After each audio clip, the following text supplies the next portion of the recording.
So I came across this the other day as I was checking out all the new features that Hermes has. And if you look at this for the first time, you may be thinking, is this like a 3D image model effect, or maybe even Obsidian, as Obsidian has something similar to this.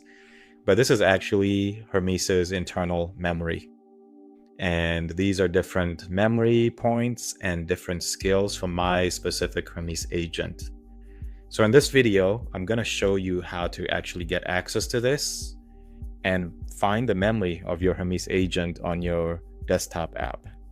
So pretty cool. And I'm excited to show you what I've learned so far with this feature. So let's dive into it.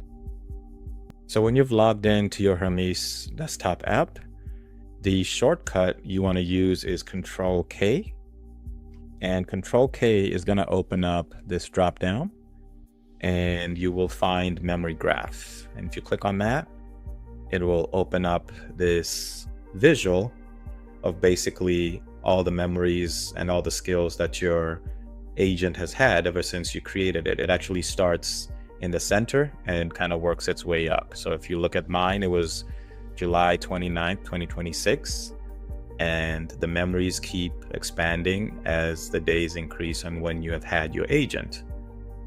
At the very top here is actually a pretty cool, neat feature. You can press this play button and it'll show you kind of how your agent has been building its skills and memory over time. So it's a very nice, cool 3D effect showing that gradual transition and creation of all those memories that your agent has had since you have created it. There's also a nice little key here that tells you, so the blue dots are basically all the skills, and then the orange diamonds, those are like your core memories.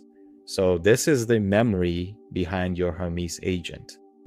You can also access the memory graph by typing in backspace journey, and that option will come up and you press enter and your memory graph appears again.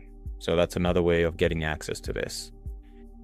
So the cool thing about this is you can actually see how these skills and memories are interlocked and connected. So for example, here we have a memory from August 24th, 2026, where it's Percy's YouTube channel. And then we've got a couple of skills that are connected. So we have a YouTube SEO skill, we have a STL Percy content operations skill, and then we have a YouTube channel operator skill.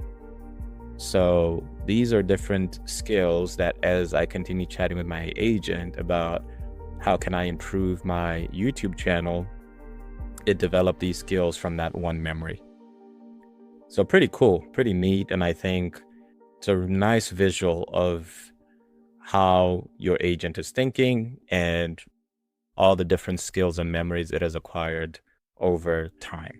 All right, so we're going to take a look at one of these memories and see how we can try to get rid of it, because it's probably one of the first ones I had. So I zoomed in all the way to probably about when I just started testing the Hermes agent, and there's a skill here that's called vehicle listing analysis, and probably something I'm not even using today. So this is a skill that I would like to get rid of. So I just clicked on that. Obviously there's no memory tied to it and no other skills that are linked to it. In some of these cases, you may have multiple links, so you want to be careful. But for the purpose of the demo, we'll go ahead and just take this vehicle listing analysis and just go ahead and ask Hermes to get rid of it. Okay, so I've tapped in, please delete the vehicle listing analysis skill. And let's see if this will work. And obviously test it with a skill you don't care for. So it says deleted the vehicle listing analysis skill. So once you have deleted your memory, you want to start a new session, and you just press this new session button up here, and that will refresh all the files that you have changed. And so now we can type in our backspace journey, open the memory graph skill, press enter, And if we scroll and it's right about in the center here, you can see it's pretty much gone. So I don't see anything here, any skill related to vehicle analysis. So that skill is pretty much disappeared. So pretty cool that you can visually see what your agent has been building over time. And I like this visual because this visual really kind of shows you an idea of everything that the agent has ever built for you from a skills and from a memory perspective. So you can kind of move around and see, do I even need that? Do I use that anymore? Maybe I built it at first when I was just starting out and I don't need that anymore. And deleting them or editing them is probably the best way to just get rid of that bloatedness and make it more efficient. So pretty cool use case. And I really like this feature. Something probably maybe some people may have seen with like Obsidian or other similar tools. So let me know in the comments if you have played around with this and have been able to check it out, and some cool use cases maybe that I'm not aware of, so we can all learn together. But for now, appreciate everybody watching. If you enjoy content about AI and AI agents, please subscribe, and I will see you on the next one. Bye for now.